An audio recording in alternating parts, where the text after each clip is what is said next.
We begin with this. The White House is taking action against Turkey, a NATO ally, as the U.S. scrambles to end Turkish attacks on Kurdish forces in northern Syria.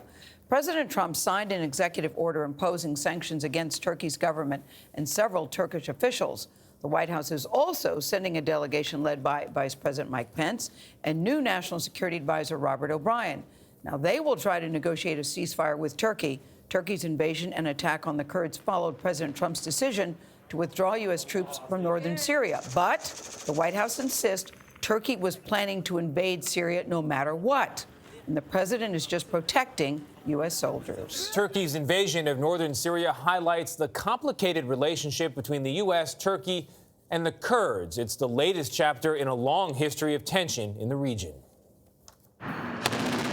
The roots of Turkey's offensive against the Kurds date back nearly a century.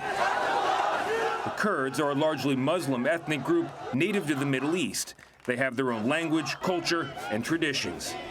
At the end of World War I, Western powers promised the Kurds an independent state, but it never happened. Instead, the Kurds are among the largest groups of people in the world without a state, at least 20 million strong, spread out across Turkey, Iraq, Iran, and Syria. But statelessness hasn't kept the Kurds from being an ally of the United States. The Kurds joined U.S. forces to topple Saddam Hussein during the Iraq War. We are free today. And became key partners in the fight against ISIS. These Kurdish fighters are trying to move in that direction and retake the main road to Mosul, which set the stage for today.